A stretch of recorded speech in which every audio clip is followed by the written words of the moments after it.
أعوذ بالله من الشيطان الرجيم بسم الله الرحمن الرحیم الحمد للہ رب العالمین والصلاة والسلام علی رسول الکریم۔ الحمد کی طرف سے جو اتوار کا سیشن ہوتا ہے اس کا پروگرام نشر کیا جا رہا ہے، تو آج مفتی صاحب ایک موضوع پہ بات کریں گے، تو انشاءاللہ آپ سب سنیے۔ تو مفتی صاحب انشاءاللہ شروع کیجیے۔ بسم اللہ الرحمن الرحیم۔ ہمارے ہاں جب جنرل مشرف نے اقتدار سنبھالا تو دور بھی آیا جب انڈیا کے پرائم منسٹر واجپئی تھے، اور انڈیا کا وزٹ کرنا تھا تو واجپئی نے ملنے سے انکار کر دیا، اور اس نے کہا کہ یہ پاکستان ملک ہے یا کوئی کمپنی ہے؟ وہاں کے چیف سی او ہیں، تو سی او تو کمپنیز کے ہوتے ہیں، تو میرے ہم منصب نہیں ہیں، لہٰذا ان کے ہاں اگر کوئی صدر ہے، پرائم منسٹر ہے، میرے منصب کے برابر ہے تو میں گفتگو کروں، ورنہ سی او کسی کمپنی کا کمانڈنگ آفیسر، میرا اور اس کا کیا جوڑ ہے؟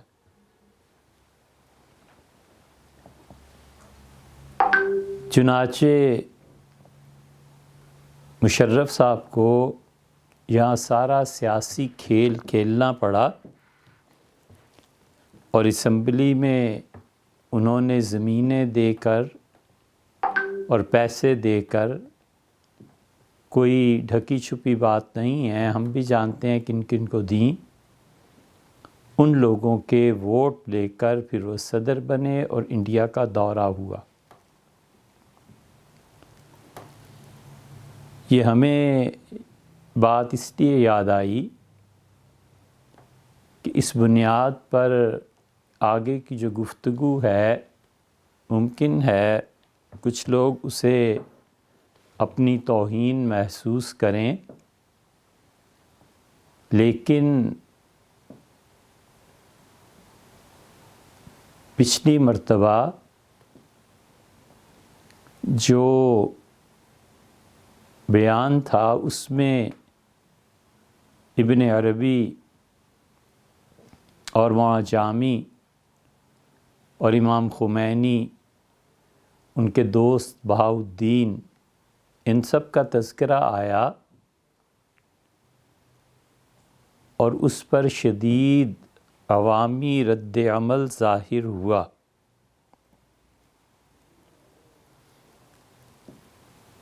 اور اس کے کچھ چھینٹے ہم تک بھی پہنچے،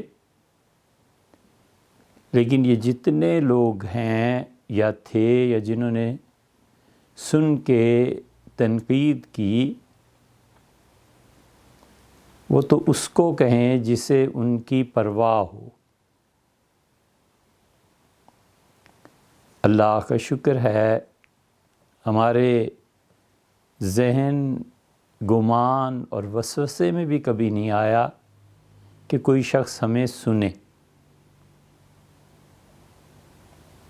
اور بھولے سے بھی کبھی تمنا پیدا نہیں ہوئی کہ ہم یہ پروگرامز ریکارڈ کروائیں۔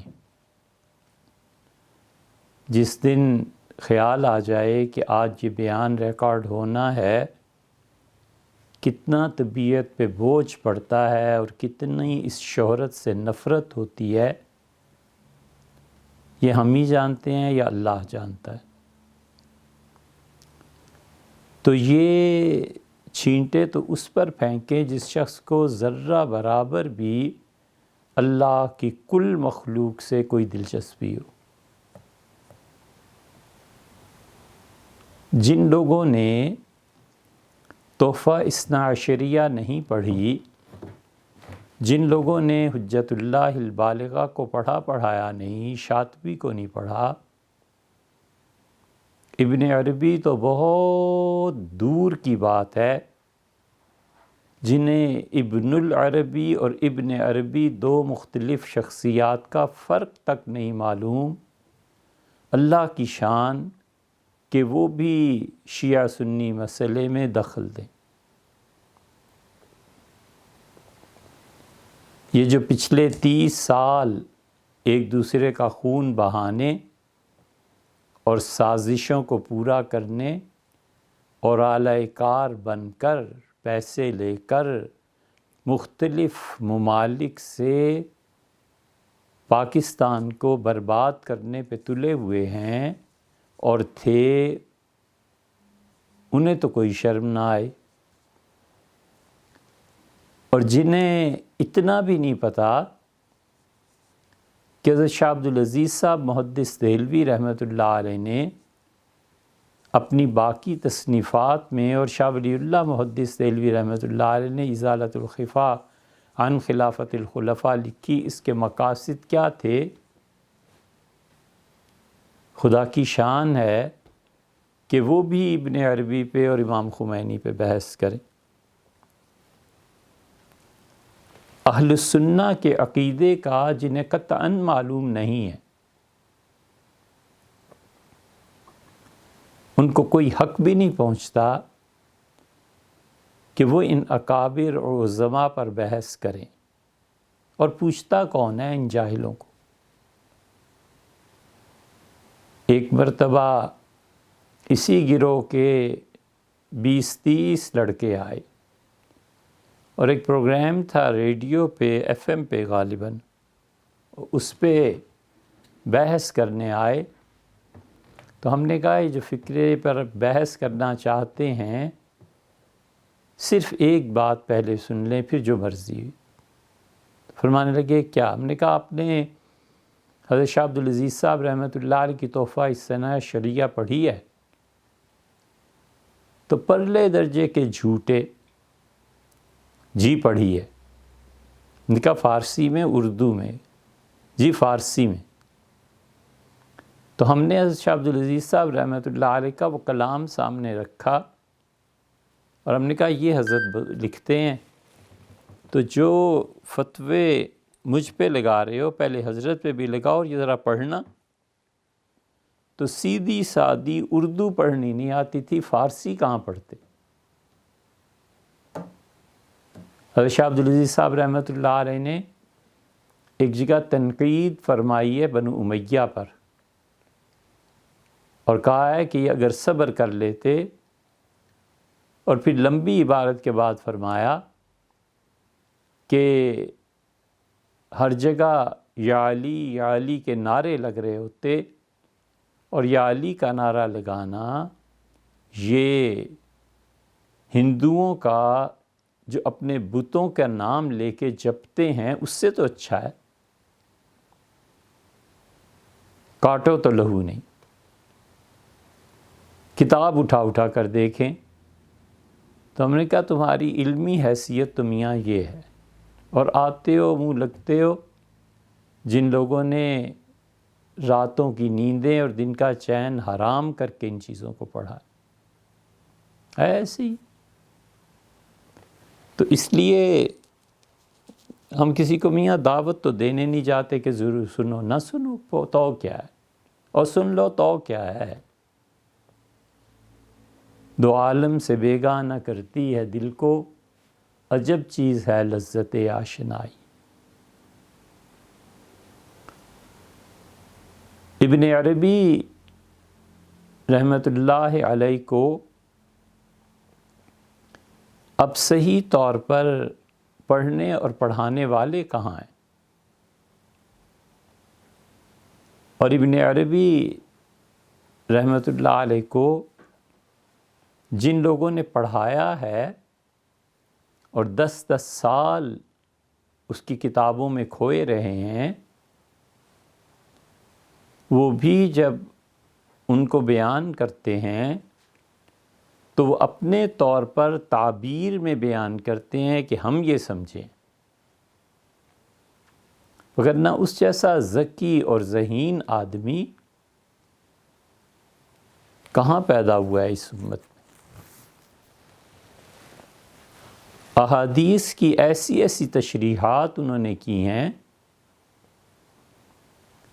کہ بڑے بڑے محدثین اور صوفیہ ان کو نقل کرنے میں محتاج ہیں کہ اس حدیث کی جو توجیح ابن عربی نے کی ہے ایسی توجیح کوئی نہیں کر سکتا۔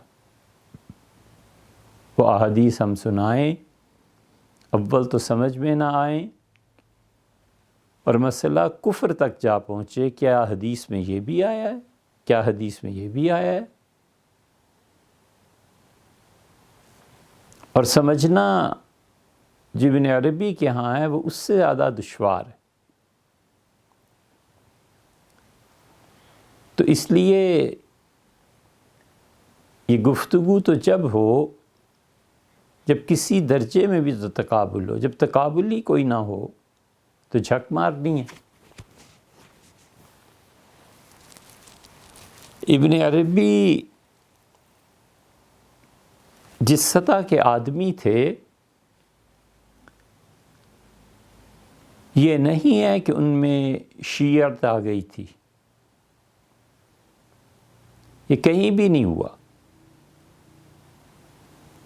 حضرت شاہ ولی اللہ رحمۃ اللہ علیہ پہ یہ الزام کہ وہ ناصبی تھے اور وہ یزید کی حمایتی تھے، اگر کسی انسان نے حجت اللہ کو پڑھا ہو تو اسے پتہ چل جائے گا کہ سب جھوٹ ہے۔ شاہ عبدالعزیز صاحب رحمۃ اللہ علیہ نے رد شیعت میں کتاب لکھی ہے تحفہ اثنا عشریہ، اور شاہ صاحب پہ پہلا الزام یہ لگا کہ ایک پٹھان کابلی نے یہ لکھا ہے اور شاہ صاحب رحمۃ اللہ علیہ نے یہ سب مواد وہاں سے چوری کیا ہے۔ اس کا جواب بھی ایک جگہ ہم نے لکھا ہے، کاغذات میں شاید کہیں مل جائے، پڑا ہوا ہوگا۔ اور حضرت مجدد الفسانی سرہندی رحمۃ اللہ علیہ جیسا آدمی اگر کسی شخص نے معروم کی مثنوی اور امام شاطبی رحمۃ اللہ علیہ کے الاعتصام بالسنہ اور حضرت مجدد الفسانی کے مکتوبات، فرید الدین عطار اور حکیم سنائی رحمہم اللہ کو نہیں پڑھا تو اسے ہوا بھی نہیں لگتی کہ وہ فتوحات مکیہ کو سمجھ سکے۔ یہ جتنے نقد اور تنقید پر تلے ہیں ان کی کوئی حیثیت ہی نہیں ہے، انہیں حتیٰ کہ یہ بھی نہیں پتا کہ وہ کتاب کا نام فتوحات مکیہ کیوں ہے۔ ہم نے بیان کیا تھا پچھلی مرتبہ کہ مکہ مکرمہ میں جو مکاشفات تھے ان کے، انہوں نے اس کو عرفان عملی کے بعد عرفان نظری کے طور پر تحریر فرمایا ہے، اور روح پر وارد ہونے والی تجلیات کا ذکر کیا ہے۔ تجلی اور تجافی کا معلوم نہیں، اور اللہ کی شان ہے کہ وہ منہ آتے ہیں ابن عربی رحمۃ اللہ علیہ کے متعلق یا ان سے متعلقہ مباحث پر۔ حضرت مجدد الفسانی سرہندی رحمۃ اللہ علیہ نے لکھا ہے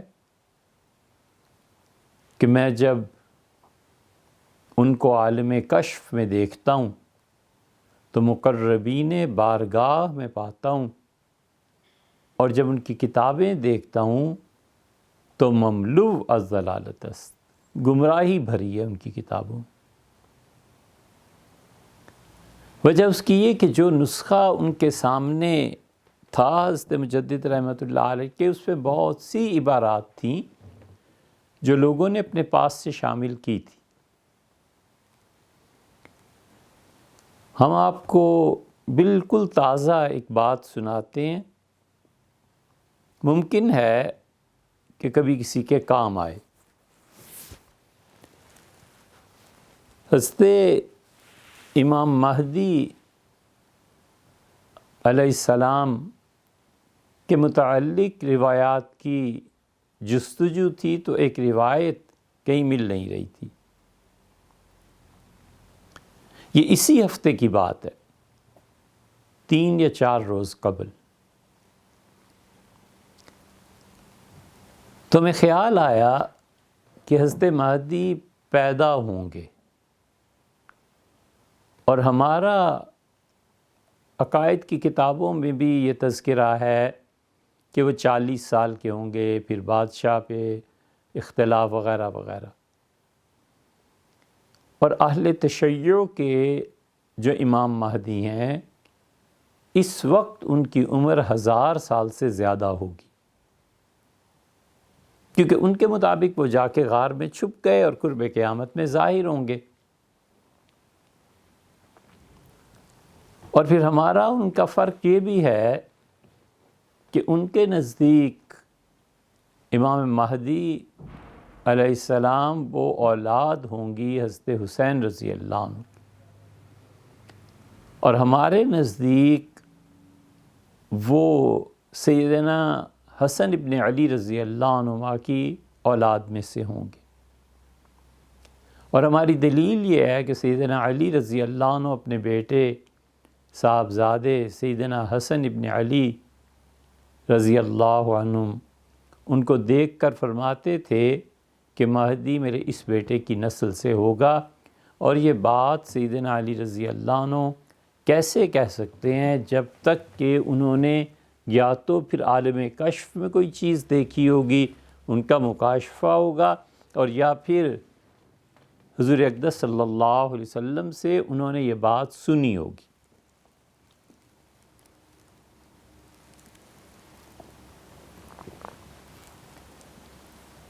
یہ بھی اختلاف ہے، اور ان کا خیال یہ ہے کہ وہ سیدنا حسین ابن علی رضی اللہ عنہ کی اولاد سے ہوں گے۔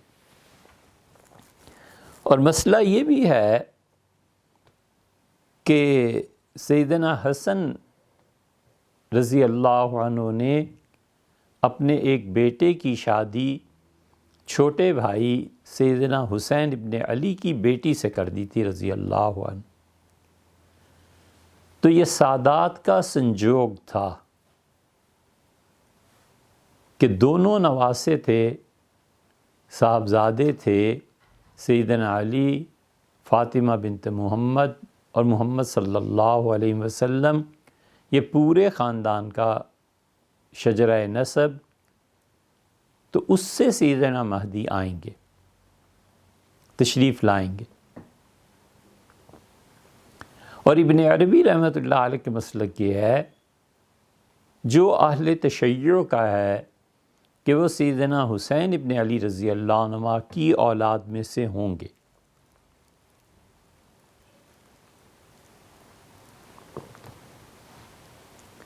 ابن عربی لکھتے ہیں کہ مکہ مکرمہ میں میری ملاقات حضرت مہدی سے ہوئی ہے۔ حضرت مہدی کے متعلق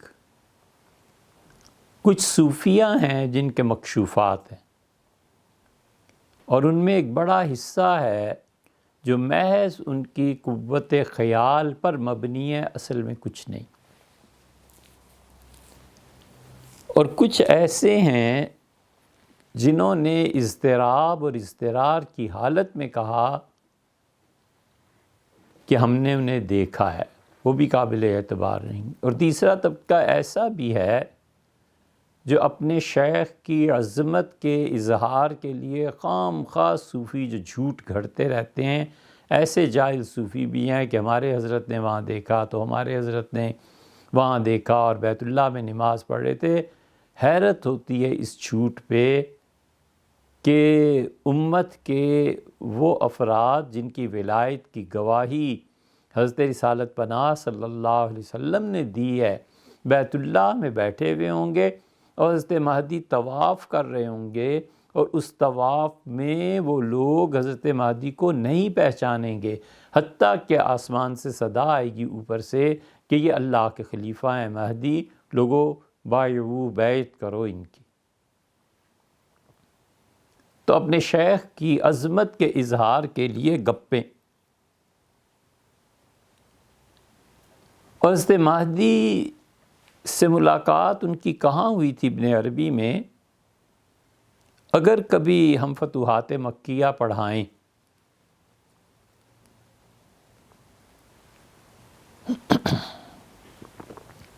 تو ہم یہ کہیں کہ یہ ملاقات اس جہان کی نہیں تھی، یہ عالم ارواح کی ملاقات تھی، اور وہ ارواح جنہیں قیامت تک پیدا ہونا ہے، ان میں سے کسی روح کی جو آج سے 1000 سال کے بعد آئے گی، آج کی کسی صوفی سے ملاقات ہو جائے بالکل مشکل نہیں ہے، اور خود کتاب اور سنت اس بات کی گواہی دیتے ہیں۔ حضرت رسالت مآب صلی اللہ علیہ وسلم نے معراج میں بہت سے ایسے لوگوں کو عذاب میں مبتلا دیکھا تھا جن کا دنیا میں وجود ہی اس وقت نہیں تھا۔ سود کے متعلق آپ نے لوگوں کو دیکھا تھا کہ سود کھانے والے کا اور سود لینے والے اور دینے والے کا یہ حشر ہو رہا ہے، اور شریعت نے اس وقت تک سود کو حرام ہی قرار نہیں دیا تھا۔ یہ تو سود مدینہ منورہ میں حرام ہوا ہے، یا بعض روایات کے مطابق مکہ میں حرام ہو گیا تھا، لیکن رسول اللہ صلی اللہ علیہ وسلم نے 2 نظام ایسے تھے جن میں پوری مملکت ایک ایک گھر اٹکا ہوا تھا، اور ان میں سے بھی ایک کو قطعاً ناجائز قرار دیا، اور دوسرا جو تھا شاید خیال مبارک میں یہ آتا ہو کہ یہ تدریجاً خود ہی ختم ہو جائے گا۔ سود کا نظام اور مردوں اور عورتوں کی غلامی اور باندیوں کا نظام حضور اقدس صلی اللہ علیہ وسلم نے بالکل نہیں چھیڑا۔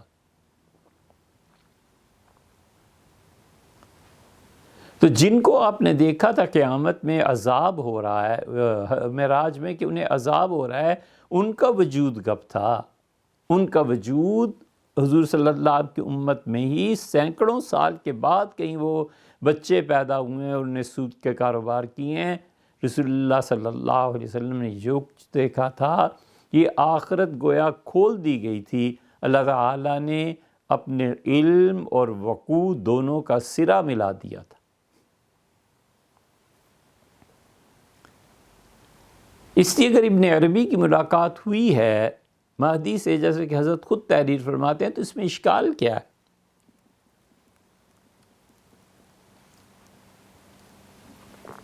روح کا ادراک اور روح کے تصرفات کہیں زیادہ واضح اور کہیں بڑے پیمانے پر ہوتے ہیں بنسبت اس کے کہ روح جو انسانی جسم میں قید رہتی ہے، اس کو کچھ نہیں پتہ ہوتا اتنا زیادہ، اس لیے کہ اپنے جسم کے تابع ہے، بیچاری کیا کرے مگر جب وہ جسم سے آزاد ہوتی ہے۔ حضرت شاہ عبدالعزیز صاحب محدث دہلوی رحمۃ اللہ علیہ نے روح کے مسئلے پہ ایسی ہی بحث نہیں کی۔ اگر آپ کو روح کا مسئلہ پڑھنا ہو تو ابن قیم جیسا جو عام اصطلاح میں وہابی حضرات کے امام ہیں، اور شیخ الاسلام ابن تیمیہ رحمۃ اللہ علیہ جیسا آدمی، حضرت مجدد اور شرف الدین یحییٰ منیری، یہ سارے لوگ روح پر بحث کرتے ہیں۔ جب تک وہ نہ پڑھا ہوا ہو، کس نے کہا ہے کہ ان معاملات میں دخل دیں؟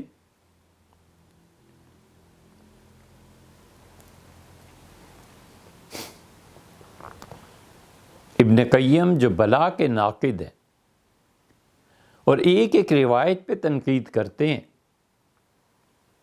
کتاب الروح میں انہوں نے وہ چیزیں لکھی ہیں جو اب وہابیت کی پوری دنیا انکار کرنے پہ تل گئی ہے کہ ابن قیم کی یہ کتاب ہی نہیں ہے، اس لیے کہ توجیہ اس کی کیا کرے۔ حضرت شاہ عبدالعزیز صاحب رحمۃ اللہ نے جتنا کچھ روح پہ لکھا ہے، ان میں سے ایک بات صرف چھوٹی سی جو شاید 2 لائنز میں حضرت نے بیان کی ہو، فرمایا ہے کہ کفار اور وہ لوگ جو خدا کے شدید نافرمان ہوتے ہیں اور جہنم میں ان کی روحوں کو لے جایا جاتا ہے، تو دنیا میں کوئی آدمی جب زیادہ ہی سرکش ہو جاتا ہے تو بسا اوقات اس کافر کی روح کو جہنم سے نکال کے اس آدمی پر مسلط کر دیا جاتا ہے کہ تم اسے مارو. تو جب مارا جاتا ہے تو اسے ہی ہندی میں کہتے ہیں کہ فلاں پہ جن آ گئے.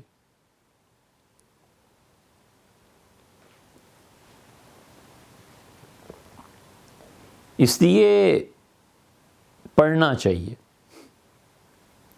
تو ابن عربی نے لکھا ہے کہ حضرت مہدی سے ان کی ملاقات وہاں ہوئی تھی مکہ مکرمہ میں. اور یہ فتوحات مکیہ ہے، حضرت رسالت مآب صلی اللہ علیہ وسلم نے ان سے کہا تھا کہ یہ لکھے، اور انہیں ادب سے معذرت کر لی. یہ باتیں لوگ نہیں سمجھ پائیں گے، تو فرمایا کہ اگر تم نہیں لکھو گے تو زندہ آگ میں جلا دیے جاؤ. یہ فتوحات مکیہ ہے. اس میں انہوں نے جہاں سیدنا حسین رضی اللہ عنہ کی بات کی ہے، ہم نے جب پڑھا تھا اسے تو بعض چیزیں ظاہر ہے کہ ہر ایک کو یاد رہتی ہیں کہ فلاں کتاب میں یہ پڑھا تھا. تو جو موجودہ نسخہ لبنان سے چھپا ہے، ہم خود اسے وہاں سے خرید کے لائے تھے. اس کی تیسری جلد میں ایک بڑی اچھی بحث ہے، اسے دیکھنے لگے تو خیال میں آیا کہ یہ ابن عربی کی عبارت نہیں ہے. جس نسخے کو ہم نے پڑھا تھا اس میں سارا نسب نامہ بیان کیا تھا انہوں نے، تو یہ کیا یہاں پر تو اتنی چھوٹی سی عبارت ہے. اب جتنے نسخے تھے ہمارے پاس ان کو ہم نے دیکھا، حتیٰ کہ شبہ ہونے لگا کہ شاید ہم بھول گئے. پھر اچانک یہ احساس ہوا کہ الیواقیت والجواہر میں علامہ شعرانی رحمۃ اللہ علیہ نے اس عبارت کو ایک جگہ نقل کیا ہے. تو دیکھتے ہیں کہ وہاں جو عبارت ہے وہ کیا ہے. یہ شیخ کی وہ کتاب جو شعرانی رحمۃ اللہ کی کھولی تو بالکل وہ چیز ذہن میں تھی کہ ہم نے فلاں نسخے کسی نسخے میں اس چیز کو پڑھا تھا، پورا نسب امام مہدی کا بیان کیا گیا ہے اور یہاں پہ تو نسب بیان ہی نہیں کیا گیا. تو ٹھیک وہی چیز شعرانی رحمۃ اللہ علیہ نے الیواقیت والجواہر میں لکھی تھی. یہ پہلا سہارا ہمیں ملا کہ الحمدللہ وہ جو چیز پڑھی تھی واقعی وہ ہے کہیں.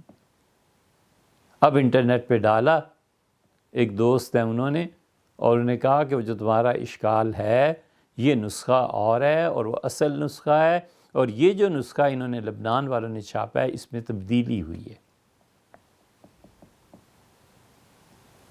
اسے کہتے ہیں تحقیق، اور اسے کہتے ہیں پتا ماری کی محنت. سیکھا کیا ہے؟ کافر کافر شیعہ کافر. پڑھا کیا ہے؟ ہو کتنے پانی میں 30 سال خون کی ندیاں بہہ گئیں، ابھی بھی چین نہیں آیا لوگوں کو آپس میں لڑانے سے. اور مختلف افراد کے، مختلف ممالک اور ایجنسیز کے اعلی کار بننے کے. تو ابن عربی رحمۃ اللہ علیہ کی عبارتیں جو تبدیل ہوئی ہیں وہ ایک الگ قصہ ہے، لیکن یہ اب تک سلسلہ ہے. یہ اس لیے ذکر کر دیا کہ بہت سی کتابوں میں بہت سی چیزیں ایسی مل جائیں گی جو اصل میں نہیں تھی لیکن اسے ثابت کرنا پڑتا ہے. حضرت شاہ ولی اللہ محدث دہلوی رحمۃ اللہ علیہ نے کئی چیزیں ایسی لکھی ہیں جن عبارات کو دیکھ کے کبھی کبھی اشکال ہوتا ہے کہ حضرت یہ کیسے لکھ سکتے تھے. اب کون یہ کام کرے کہ وہ ہندوستان کے قدیم کتب خانوں میں جائے اور وہ نسخے تلاش کرے. جب پریس نیا آیا تھا انڈیا میں تو حضرت شاہ عبدالعزیز صاحب رحمۃ اللہ علیہ نے اپنے والد کی کتابیں چھپوانے کے لیے دلی بھیجی تھی، دلی میں کسی چھاپہ خانے میں بھیجی تھی. ہمیں ایک عبارت دیکھنی تھی، مولانا اسماعیل شہید رحمۃ اللہ علیہ کی وہ کتاب ہے فی احکام المیت والضریح.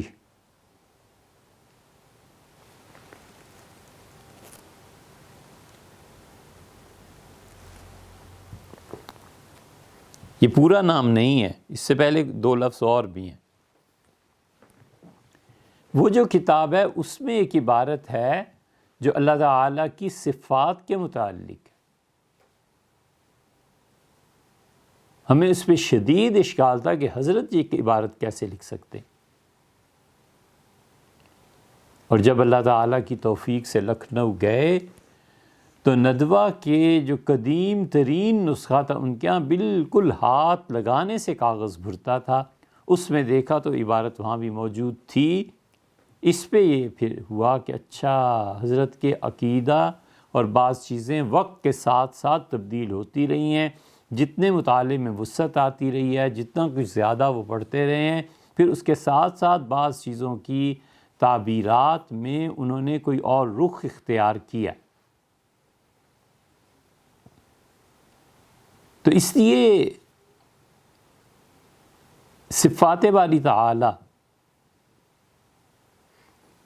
اور عرفان عملی اور عرفان عملی کے نتائج، کوئی شخص ایسا نہیں ہے حتیٰ کہ خمینی جنہوں نے اہل السنہ کے اکابر کے متعلق یہ نہ لکھا ہو کہ یہ چیز فلاں نے حل کیا اور یہ چیز فلاں نے حل کیا۔ یہ کرنا پڑتا ہے، اور انہیں کھلے دل سے اعتراف کیا ہے بہت سے اہل تشیع نے کہ اس مسئلے کو امام جامی سمجھیں، اور جامی اہل السنہ کے ائمہ میں سے تھے۔ حضرت رسالت مآب صلی اللہ علیہ وسلم کی شان میں جنہوں نے نعتیں اور قصیدے کہی ہیں کمال کا درجہ رکھتی ہیں۔ انہوں نے کتاب لکھی ہے اصطلاحات تصوف، پڑھنی چاہیے۔ فارسی جب سے علمی دنیا سے ہٹی ہے، لوگ سطحی کتابیں پڑھتے ہیں اور سطحی باتیں کرتے ہیں۔ یہ تعصبات علم کو تباہ کرتے ہیں۔ ہم ایک ذرہ برابر سر منہ، ایک شوشہ اور نقطہ تو بڑی چیز ہے، اس کے 1000ویں حصے کے برابر بھی اہل سنہ کے عقیدے سے نہیں ہٹ سکتے۔ ہم تو صاف صاف جو سمجھتے ہیں وہ یہ کہتے ہیں کہ اہل سنہ کا عقیدہ برحق ہے، اور سب سے بڑی چیز امام ابو منصور ماتریدی رحمۃ اللہ علیہ کا عقیدہ جو انہوں نے مرتب کی ہے،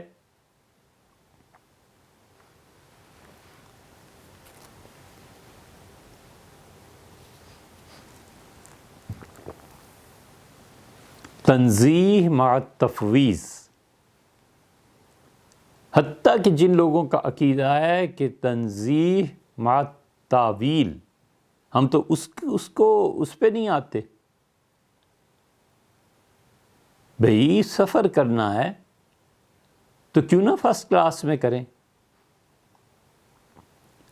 ہم تو اس ساری بحث میں صاف یہ عرض کرتے ہیں کہ ہماری قبر کا آخرت کا معاملہ ہے، پروردگار عالم جو تیرا عقیدہ ہے سو وہی میرا عقیدہ ہے، اور اسی پہ موت دے۔ 2 لفظوں کی بات ہے بس۔ اللہ کا بھی آخر کوئی نہ کوئی تو نظریہ ہے نا۔ اللہ کہتا ہے میں ایک ہوں، تو اللہ تعالیٰ اپنے آپ کو ایک کہتے ہیں نا، ہم بھی ایک کہتے ہیں۔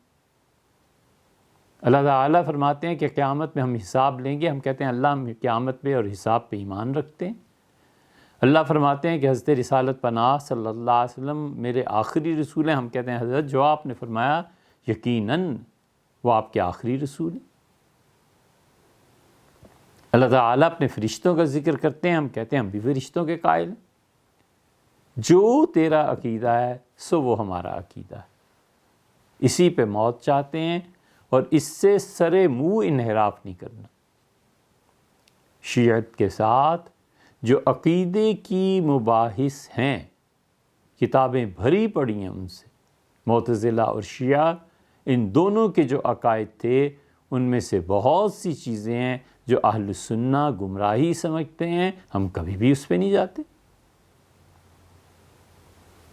ضرورت کیا پیش آئی ہے کہ ہم اپنے عقیدے کو امام خمینی سے لیں؟ وجہ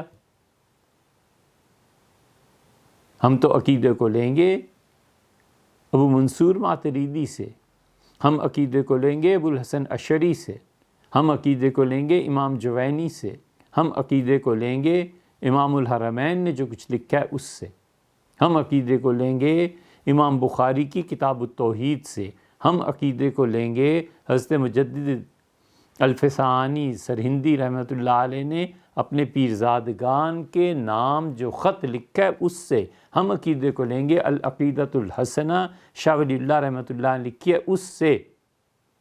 ہمیں کیا ضرورت پڑی ہے کہیں جانے کی اور کسی بڑی شخصیت کے عقیدے سے متاثر ہونے کی؟ ہاں، جس میدان میں انہوں نے کچھ کام کیا ہے اس کا بھی اعتراف کرنا چاہیے۔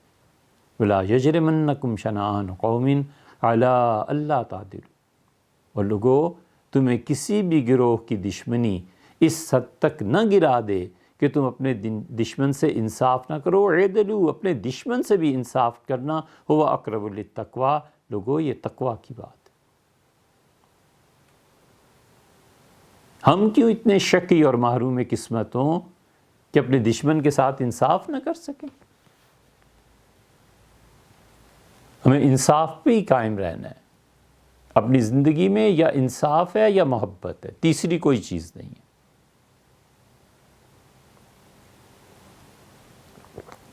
وَجَادِلْهُمْ بِالَّتِي هِيَ أَحْسَنُ، اور بحث کر لوگوں کے ساتھ اس طریقے پہ ہی احسن جو بہت اچھا طریقہ ہے، خوبصورتی کے ساتھ۔ اسی لیے فرمایا وَتَبَتَّلْ إِلَيْهِ تَبْتِيلًا، تبتل جو ہے وہ تفاعل کے وزن پر ہے، یعنی کسی کام کو بتکلف کرنا، دل کے نہ چاہتے ہوئے بھی کرنا۔ وَتَبَتِّلْ إِلَيْهِ تَبْتِيلًا، اور اپنے آپ کو بالکل الگ کر لے اللہ کی طرف، تکلف کر کے، دنیا کو آہستہ آہستہ چھوڑ کے، سب چیزوں کو چھوڑ کے، حتیٰ کہ کتابوں کی یادیں اور محبتیں باقی رہ جاتی ہیں ان کو بھی چھوڑ کے، خالصتاً اپنے آپ کو ذات کے ساتھ منسلک کر لے، اور ذات میں فنائیت، اور سب سے مشکل مسئلہ جو حضرات خمس میں ہے وحدت الوجود،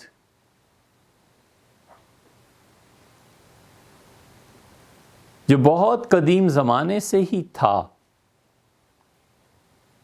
اور ابن عربی رحمۃ اللہ نے آ کے اس میں کمال پیدا کیا۔ یہ زندگی گزارنے کا طریقہ ہے، تو جب تبتل ہو جاتا ہے تو پھر جو کچھ عالم ارواح سے انکشافات ہوتے ہیں، اگر کوئی بیان کرنے بیٹھ جائے تو لوگ گردن اتار دیں، وہ جو لکھا ہے اس کسی نے وہ ہضم نہیں ہوتا۔ اس لیے نہیں ہے کہ غذا میں کوئی خراب چیز مل گئی ہے اور ایک اچھا معدہ اسے ہضم نہیں کر پا رہا، وہ اس لیے ہضم نہیں ہوتا کہ جتنی اعلیٰ درجے کی غذا ہے معدہ اس قابل نہیں ہے، کھانے کا منہ نہیں ہے۔ بھلا بتاؤ کہ کڑاہی اور ہانڈی بہترین گوشت کی تیار ہو اور گدھا کہے کہ میں کھاؤں گا، اسے کیا معلوم؟ اور شیر کو کہا جائے کہ گھاس کھا لو۔ بالکل اسی طرح وہ جس سطح کے بلند لوگ ہیں، چھوٹوں کے لیے اتنا کافی ہے کہ اسے سمجھ جائیں۔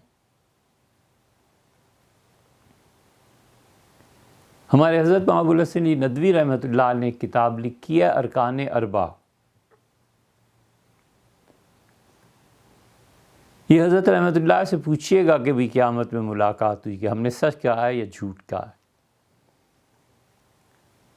حضرت رحمۃ اللہ علیہ کی وہ کتاب نیپال میں ایک جگہ تھے اوپر، نیپال میں ایک بہت بڑا گنبد ہے بدھ مت کا، تو دیکھنے گئے تھے تاریخی طور پہ۔ جب نیچے آ رہے تھے تو انگریز سیاح بیٹھا ہوا تھا، تو اس نے یہ حالت دیکھ کے اپنے انگلش لہجے میں ہی سلام کیا، ہم نے بھی جواب دیا۔ تو کتاب دیکھ کے شوق پیدا ہوا کہ یہ کیا ہے، تو پوچھا اس سے کہ کیا پڑھ رہے ہیں، تو اس نے 4 پلرز، یہ ارکان اربع کا انگلش ترجمہ تھا جو وہ پڑھ رہا تھا۔ تو ہم نے پوچھا کہ آپ کو یہ کتاب کیسے لگی؟ اس نے کہا اسلام کو سمجھانے میں میں مسلمان ہو گیا ہوں، اور اسلام کو سمجھانے میں مجھے اس کتاب نے بہت فائدہ دیا۔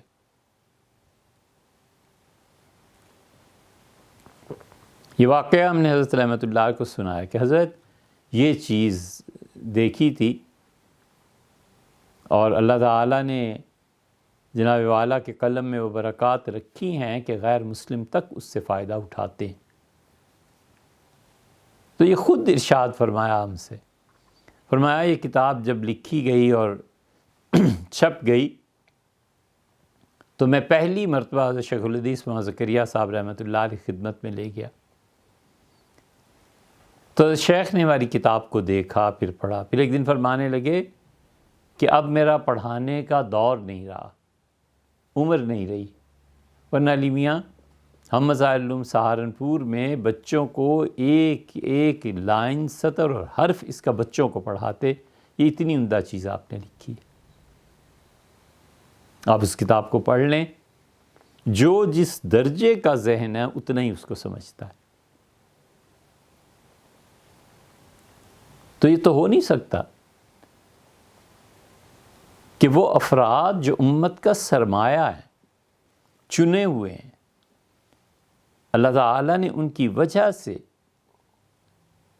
اپنی توحید اور وجود کی وحدت اور شہود اور یہ سب چیزیں حق تعالیٰ شانہ نے اتنی زبردست علمی مباحث اس امت کو عطا فرمائی ہیں، یہ نہیں ہو سکتا کہ ان سے ہاتھ دھو دیا جائے۔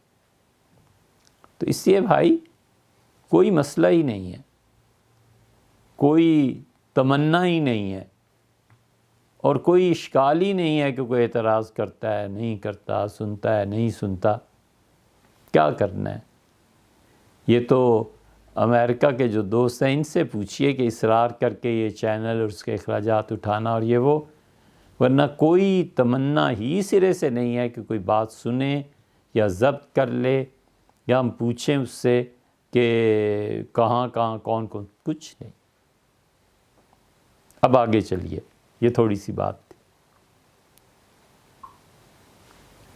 جی مفتی صاحب، ایک تو اسی موضوع سے متعلق پچھلی مرتبہ بات ہو رہی تھی، اس پہ اگر کچھ وضاحت ہو جائے کہ جو عرفان نظری کے اوپر جیسے آپ نے پچھلے ہفتے ایکسپلین کیا تھا، تو اس میں جو اس کے انکار کرنے والے جو حضرات ہیں، وہ جیسے میرا سوال یہ تھا کہ وہ آج کے جو نئے دور جو معتزلہ جو ہے، وہ اس کو جو چیز عقل میں نہیں آتی، تو جو عرفان نظری کا جو انکار ہے وہ آج کے دور میں بھی جو ہو رہا ہے، تو معتزلہ کے دور میں بھی غالباً اسی طرح کی چیز تھی کہ جو چیز عقل میں نہیں آ رہی اس کو رد کر دیا جائے۔ فلاسفہ میں تھا، اور فلسفہ جب اسلام میں داخل ہوا تو اس نے لوگوں کے ذہن میں کانٹے فصل لگا دی۔ ہمارے بچے جب فزکس اور کیمسٹری اور یہ سائنس کے علوم پڑھتے ہیں تو آہستہ آہستہ دماغ ایسا بنتا چلا جاتا ہے کہ ایکشن اور ری ایکشن، کاز اور ریزلٹ، نتیجہ یہ کہ جب ان کا مرحلہ آتا ہے غیب پہ ایمان لانے کا، تو وہاں بھی یہ ذہنیت کام کرتی ہے کہ کیوں ہوا، کیسے ہوا، اور پھر انکار کرنا پڑتا ہے۔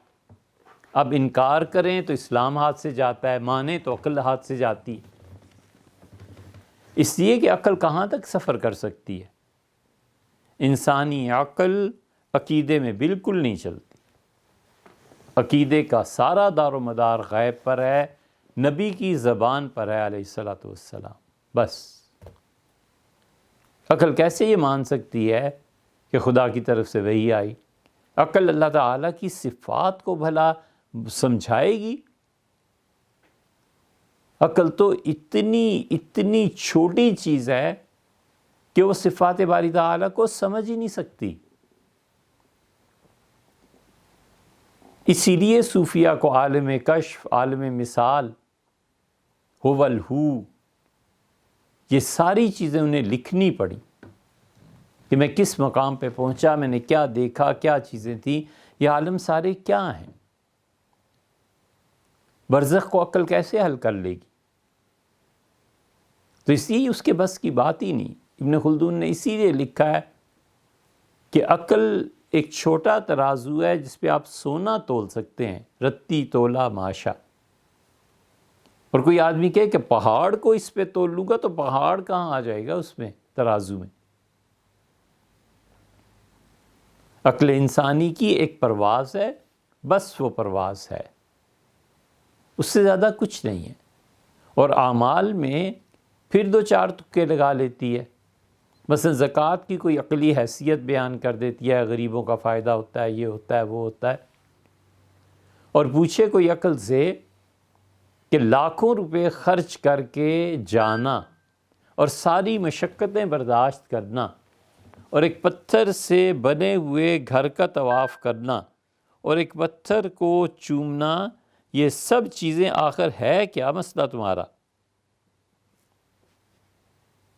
کہ لاکھوں روپے دے کے تکلیف خریدتے ہو؟ اگر اللہ کی محبت نہ ہو، شریعت کا احترام نہ ہو تو کون جاتا ہے؟ آتی ہے کسی کی عقل میں؟ اللہ کی محبت کھینچ کے لے جاتی ہے، شاعر کی عظمت کھینچ کے لے کے جاتی ہے۔ محبوب نے جن دیار کا تقدس بیان کیا ہے وہ ادھر سے کھینچ ہوتی ہے اور آدمی چاہتا ہے، سب کچھ جانتے بوجھتے۔ اس لیے عقل انسانی اس کا اپنا ایک معیار ہے، حجت ہے، بہت سی جگہ پر دلیل کے باعث کام آ سکتی ہے، لیکن عالم غیب پر اس کا تسلط نہیں ہو سکتا، وہاں پر نبوت پر اعتبار ضروری ہے۔ رہ گئی آپ کی یہ بات کہ عرفان نظری میں پڑھا کیا جائے، یہی بات تھی نا؟ کیوں خالد صاحب؟ جی پڑھانا چاہیے اور پڑھنا چاہیے بنیادی چیزوں کو۔ پہلے تو بنیادی چیزوں میں سے مولانا منظور نعمانی صاحب رحمۃ اللہ نے بڑی اچھی کتاب لکھی ہے، تصوف کیا ہے۔ غالباً یہ اللہ کا واحد بندہ ایسا ہے جس کی کسی بھی کتاب میں کوئی ایسی خاص غلطی نہیں ہے، اتنی سلاست ہے، اتنی سلامتی ہے کہ کیا مجال ہے کہیں بھی وہ اہل السنہ کے مسلک سے ذرہ برابر ادھر ادھر ہوئے ہیں۔ حضرت شاہ ولی اللہ رحمۃ اللہ کا جو نظریہ تھا نا کہ ہم عقل اور نقل کو تطبیق دیں گے، صحیح معنی میں یہ حضرت مولانا منظور نعمانی صاحب رحمۃ اللہ علیہ کے حصے میں آیا۔ انہوں نے جو کچھ لکھا ہے وہ پڑھنا چاہیے۔ ان کے بعد دوسری چیز حضرت نے لکھی ہے، مولانا ابوالحسن علی ندوی رحمۃ اللہ علیہ نے، سلوک اور احسان۔ اور عربوں کے جو اعتراضات تھے تصوف پہ، حضرت رحمۃ اللہ نے اس کا جواب دیا ہے اپنی حد تک۔ یہ پڑھانی چاہیے بچوں کو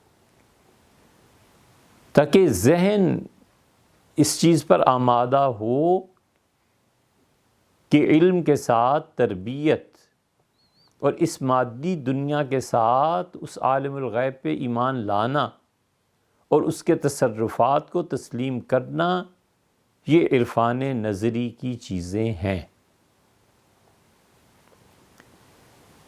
پھر منتخب ابواب مولانا روم کی مثنوی سے پڑھانے چاہیے، جہاں پہ انہوں نے زبردست وکالت کی ہے صوفیہ کی، اور تصوف کیا چیز ہے، اس کی ضرورت اور اہمیت کیا ہے۔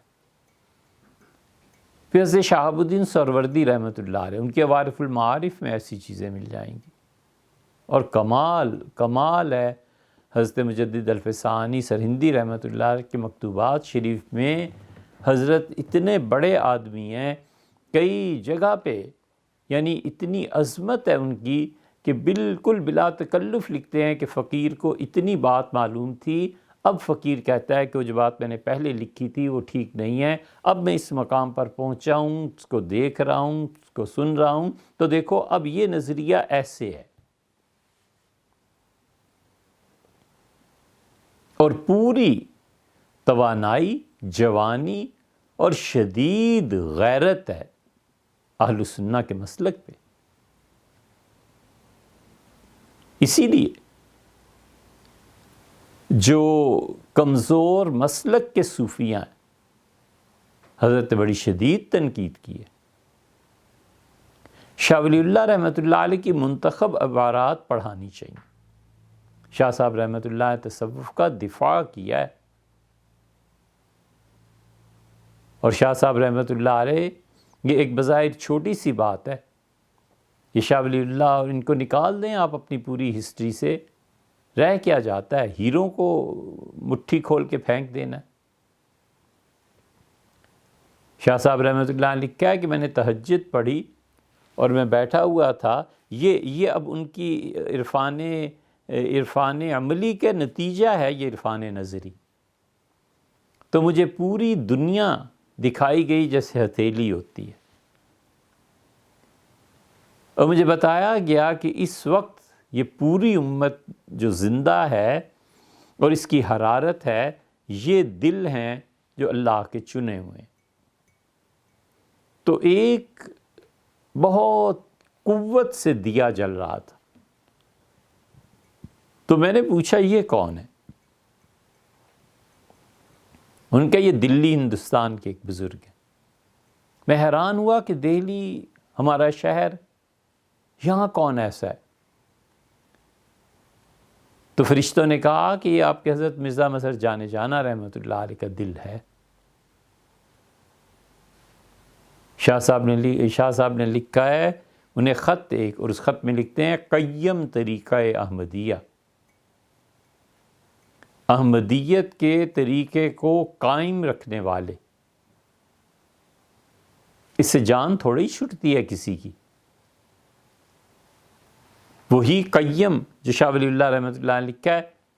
جماعت اسلامی میں آ جائیے تو اقامت دین کیا ہے، امیر کا تصور کیا ہے، امیر کی اطاعت کیا ہے۔ مولانا امین حسن اصلاحی اور مولانا مودودی صاحب کی خط و کتابت آپ پڑھیے جو اس وقت ہوئی تھی کہ جو امیر جماعت ہوتا ہے اس کے اختیارات کتنے ہیں۔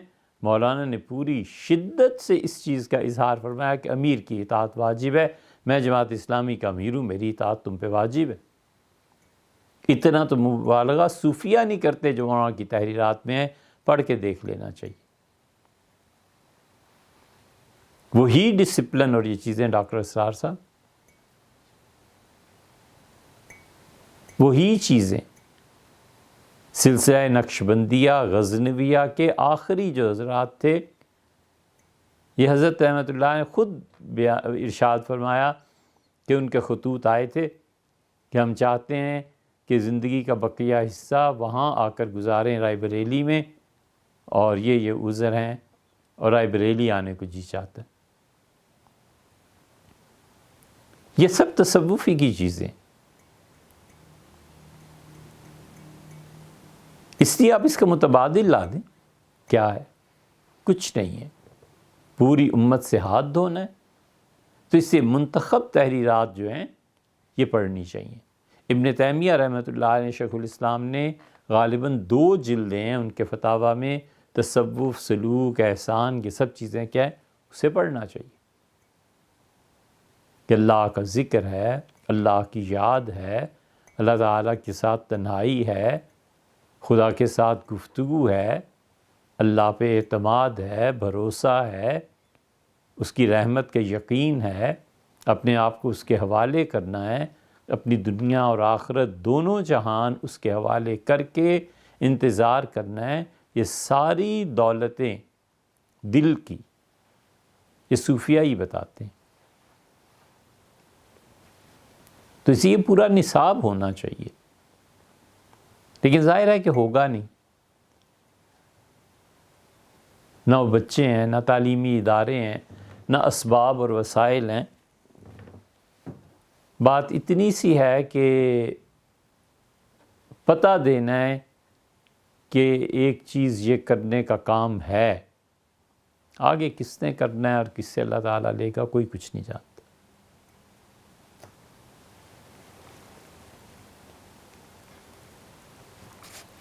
خزانے کی نشاندہی کرنی ہے، پتہ بتانا ہے کہ فلاں جگہ پر خزانہ ہے، اب کون کھودے اور کون اسے نکالے اور کون اس سے سیراب ہو، یہ اللہ ہی کے علم۔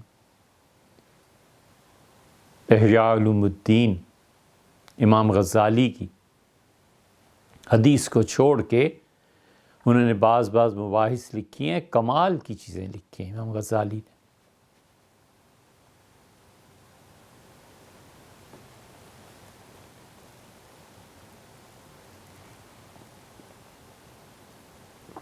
یہ سب سن کے دل کو لگایا ہے ناسے، نئی بات آپ کیا فرما رہے ہیں؟ یہ سب سوچ کر دل لگایا ہے ناسے، محبت میں مقامات طے کرنے پڑتے ہیں، یہ سب کچھ سوچ کے دل لگایا ہے، نئی بات کیا آپ فرما رہے ہیں؟ ہمیں کون سا نیا راستہ دکھانا ہے؟ فرمائیے۔ جی مفتی صاحب، اس میں ایک تو معتزلہ کی بات ہوئی، تو دوسری طرف جو ایک سوال یہ بھی اس میں پیدا ہوتا ہے کہ جو یہ پورا جو وہابی جو ان کا سوچ ہے، وہابی اسکول آف تھاٹ کی، جنہوں نے اس چیز کا رد کیا ہے، تو یہ جو معتزلہ جو ہے، نیو معتزلہ جو ہے، تو تھوڑی تعداد میں ہے، لیکن زیادہ تر جو وہابی اسکول آف تھاٹ جو ہے ان کا رد ان کی طرف سے زیادہ آتا ہے۔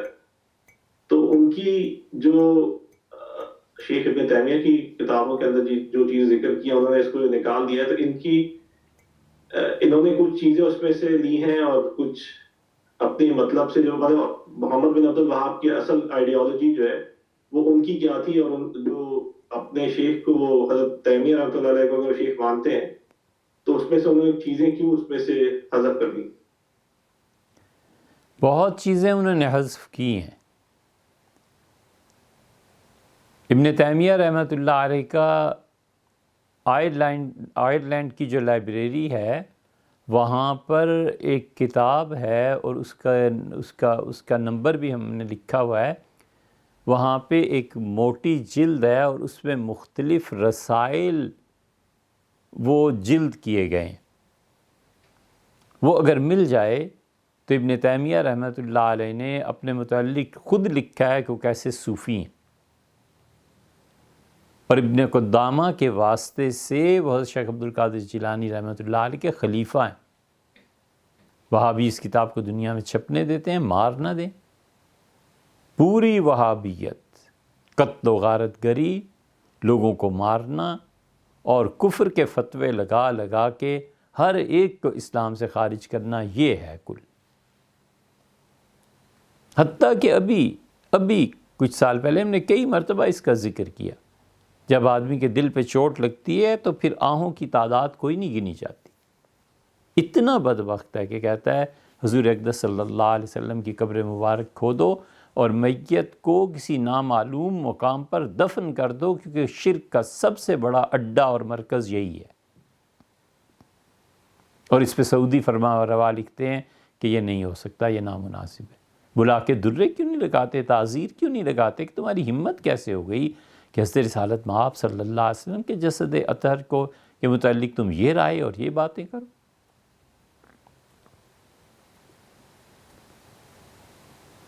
ان وہابیوں نے کبھی کچھ پڑھا بھی ہے؟ خال علماء رہ گئے ان میں بھی۔ یہ ابھی حافظ ابن حجر رحمۃ اللہ علیہ کے فتح الباری کے جو حاشیے آئے ہیں، اشعری بھی کافر، فلاں بھی کافر، فلاں بھی کافر۔ یہ تو محمد بن سلمان نے ابھی کہا نا، اس نے کہا دنیا میں جتنے مراکز ہیں جن کو تقویت مل رہی ہے یہاں کے مال سے، ہم ان کے فنڈز بند کر رہے ہیں۔ کہ سعودیہ ہی کے پیسے پہ اچھلنا تھا زیادہ، اب فنڈز جب بند ہو رہے ہیں تو اب پتہ چل رہا ہے کہ کیا کیا ہو رہا ہے۔ ابن قیم کے مدارج السالکین، جہاں انہوں نے ایسی بات لکھی سب کو، اور نام کیا ہے؟ تلخیص ہے اور خلاصہ ہے۔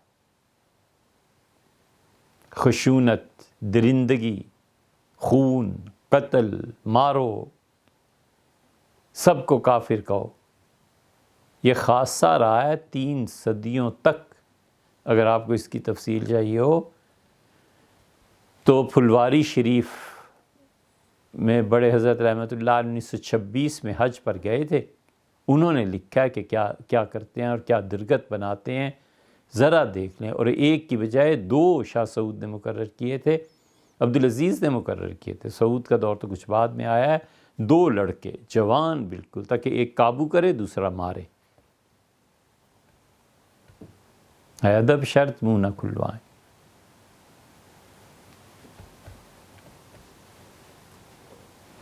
کہیں جو محبت کا نام ہو، کہیں جو دل پہ چوٹ پڑتی ہو کہ حضور صلی اللہ علیہ وسلم کی شان تھی، کہیں جو اللہ کا عشق، اللہ کے ساتھ تعلق۔ اسلام 2 اور 3 صدی میں ہی برباد ہو کے رہ جاتا جب وہ قانونی حیثیت اختیار کر رہا تھا۔ نماز میں اتنے فرائض ہیں، اتنی سنتیں ہیں، حج میں یہ فرض ہے، یہ سنت ہے، بالکل قانونی ایک دین بن کے رہ جاتا۔ جیسے عیسائی تباہ ہوئے، جیسے یہودی تباہ ہوئے، یہ کرو گے اتنا ثواب، یہ کرو گے اتنا، یہ کرو گے ایسے۔ یہ تو خدا کی رحمت اور صوفیوں پہ، خدا ان کی قبروں کو نور سے بھر دے، جنہوں نے اس میں آ کے محبت کی چاشنی ڈالی۔ انہوں نے کہا بالکل ٹھیک ہے، اس جرم کی یہ سزا ہے، لیکن جن حالات کی بنا پر جرم ہوا ہے ان حالات پر بھی تو غور کرو۔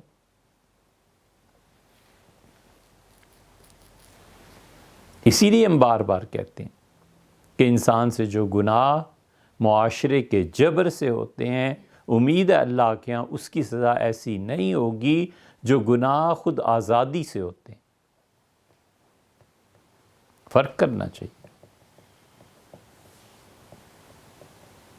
کوئی تو آخر چیز تھی کہ بیت اللہ سامنے ہے اور حضرت رسالت پناہ صلی اللہ علیہ وسلم پہ وہی جا کر غار حرا میں آ رہی ہے۔ وہی جو سب سے بڑی چیز ہے خدا کی طرف سے، بیت اللہ موجود ہے، حضور صلی اللہ علیہ وسلم بنفس نفیس موجود ہیں۔ اللہ تعالیٰ نے یہ نہیں کیا کہ غار حرا کہ وہی بیت اللہ میں نازل ہو جائے، غار حرا میں تشریف لے گئے، وہاں پر آئیے بھائی۔ کوئی امت میں پوچھنے والا نہیں تھا۔ حضرت شیخ عبد القادر جیلانی رحمۃ اللہ علیہ نے مکہ مکرمہ حرم شریف نظر آتا ہے، جہاں سے کعبۃ اللہ نظر آتا ہے، سامنے پہاڑ پر اپنی خانقاہ کھولی تھی۔ حضرت کی خانقاہ تھی، پھر انہوں نے مٹا دی تھی۔ حضرت رسالت مآب صلی اللہ علیہ وسلم کا روضہ مبارک، روضہ مبارک اندر کا حصہ سب نظر آ رہا ہے، اور دلی سے جاتے ہیں حضرت مرزا مظہر جان جانا رحمۃ اللہ علیہ کے باقی لوگ، اور وہاں جا کے خانقاہ کھولی تھی۔ یہ تو سب بلڈوز ہوئی ہیں جب وہابیت کا اثر جتنا بڑا ہے۔ کوئی نہیں پوچھتا کہ حضرت رسالت مآب صلی اللہ علیہ وسلم کی تلواریں تھیں، 1980 تک بھی رہی ہیں، اس کے بعد بھی ہم نے زیارت کی ہے، کہاں گئیں وہ، کہاں لے گئے، کچھ پتہ نہیں۔ مودودی صاحب جیسا آدمی جو تصوف کو چنیاں بیگم فرماتے رہے، تحریر کرتے رہے، اس مقام پر جب پہنچے ہیں نا اپنے سفر نامہ حج میں، تو افسوس کا اظہار کیا ہے کہ جو دور قدیم کی یادگاریں تھیں، ان کو چاہیے تھا کہ کم سے کم وہ نہ مٹاتے، مسلمانوں کی تاریخ محفوظ رہتی۔ ساری چیزیں لکھی ہیں۔ شورش کاشمیری نے چٹان رسالہ نکالتے تھے، جب سیدہ فاطمہ رضی اللہ عنہا کے مزار پر گئے ہیں تو وہ اپنے آپ میں ضبط نہیں کر سکے، آ کے پوری نظم لکھی ہے ظفر علی خان نے، شورش کاشمیری نے ان سعودیز کے خلاف۔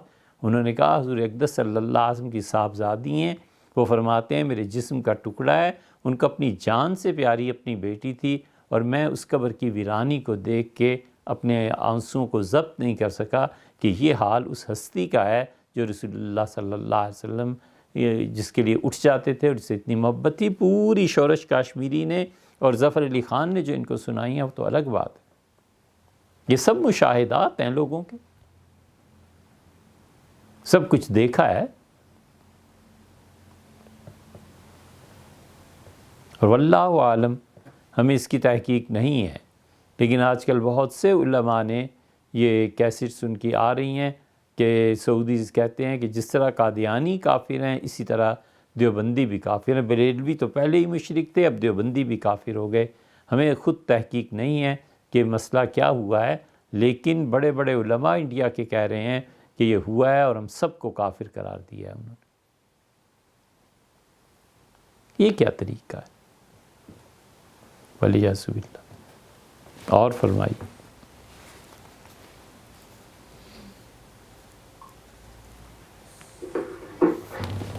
جی مفتی صاحب، اس میں ایک اور سوال جو ہے وہ اس پر جو پہلے بات ہوئی شیعت کے اوپر، تو اس میں ایک جگہ پر آپ نے فرمایا غیرت دین کی جو ہوتی ہے اس کے بارے میں، اور جو ہمارے بڑے حضرات جو ہیں ان کے اندر دین کی غیرت، جس میں خاص طور پہ حضرت مجدد رحمۃ اللہ علیہ کے بارے میں، تو اس میں جہاں پر ایک اہل سنت جو ہے وہ حضرت شیخین یا پھر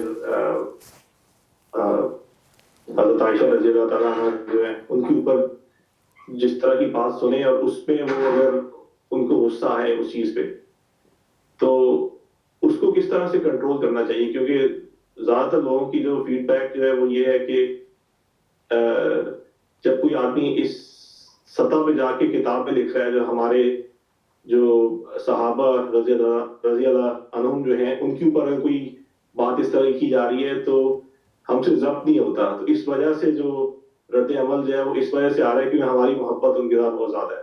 تو اگر اس کو نکال دیا جائے بیچ میں اور ان کی تعریف کی جائے تو وہ ان کے ساتھ یہ جو ہے ہمارا جو رویہ جو ہے اس سے جو ہے ان کو تکلیف پہنچے گی، ان کی ارواح کو تکلیف پہنچے گی.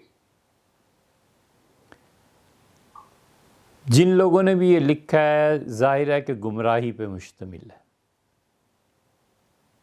نہ ہم اسے مانتے ہیں، نہ ماننا چاہیے، اپنے ایمان کی خیر منانی چاہیے جنہوں نے بھی لکھا ہے.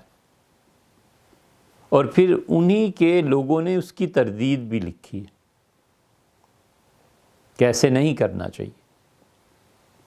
شیعت کی وہ کتابیں جو ابتدائی دور میں لکھی گئی تھیں ان میں سے کچھ چیزیں یقیناً اب تک نقل ہو رہی ہیں، لیکن جتنی دین کی تبلیغ اور کتابیں اور یہ چیزیں عام ہو رہی ہیں اور پڑھنے کے مواقع مل رہے ہیں، اسی اعتبار سے یہ دھند بیٹھتی چلی جا رہی ہے. لیکن آپ کی محبت سر آنکھوں پہ دین کی یہ غیرت ہونی چاہیے، یقیناً ہونی چاہیے، لیکن اس کا مطلب یہ نہیں ہے کہ ہم کسی کو جینے کا بھی موقع نہ دیں اور قتل کر دیں. نہ کریں. اس کے موقف پہ زیادہ سے زیادہ آپ نفرت کا اظہار کر سکتے ہیں کہ میں اس کو نہیں مانتا، غلط بات ہے، جھوٹ ہے. بالکل ٹھیک ہے، کس نے روکا؟ لیکن اس محبت کا یہ بھی تقاضا ہے کہ جو اہل السنہ کے لوگ ہیں، جو اعتدال کے ساتھ جینا چاہتے ہیں، خود بھی اور دوسروں کو بھی اعتدال کی تلقین کرتے ہیں، انہیں کافر سے کم نوازا ہی نہ جائے. اور یہ نعرہ ہے لگانے کا، پوری نسلیں کاٹ کے رکھ دیں کافر کافر، شیعہ کافر. اور اس حد تک بڑھ جانا کہ ہمارے جو مشائخ اور علماء چپ بیٹھے تھے سٹیج پہ، انہیں بھی کہنا جو نہ بولے وہ بھی کافر.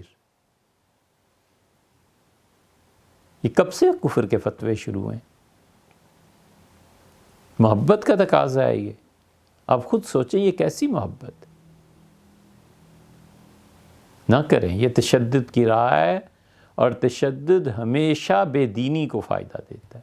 تشدد ہمیشہ لا دینیت کو فائدہ دیتا ہے. تشدد کرنے والے کا چہرہ، اس کی داڑھی، اس کا کرتا اور پاجامہ، اس سے نفرت بعد میں بچے میں پیدا ہوتی ہے. پہلے تو اسے نفرت اس دین سے ہی ہو جاتی ہے کہ یہ دین ہی ایسا ہے. آپ نے دیکھا نہیں نا کہ پاکستان میں اس نعرے سے لوگ جب ڈھلی عمر تو مرتد کتنے ہوئے. تو اس لیے اپنی غیرت، اپنی محبت کو بھی حدود دیں، لگام دیں. اللہ نے کسی کو اختیار نہیں دیا کہ دوسرے آدمیوں کے لیے جینے کا دائرہ اتنا تنگ کر دے کہ تنگ آمد بچنگ آمد۔ یقیناً لوگوں نے برا لکھا ہے جنہوں نے لکھا ہے، لیکن اسی انسان نے کچھ اچھی چیزیں بھی لکھی ہیں۔ اب چونکہ آپ پڑھتے نہیں ہیں، آپ کو سمجھ میں نہیں آ سکتی، تو لہٰذا فتویٰ ایک ہی طرح کا جاری کیا جائے گا کہ مار دو، قتل کر دو۔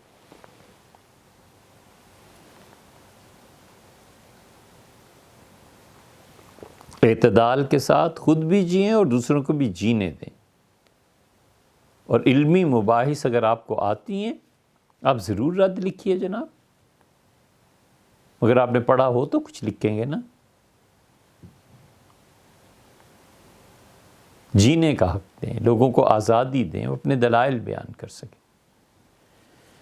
کوئی حق نہیں ہے آپ کو کہ لوگوں پہ جبر کریں، لوگوں کو کہیں کہ صحیح دین کو مانو، اور صحیح دین وہ ہے جو میں کہہ رہا ہوں۔ کیوں؟ یہ جبر کا حق کس نے دیا؟ تو اپنے پہ بھی غور کر لینا چاہیے۔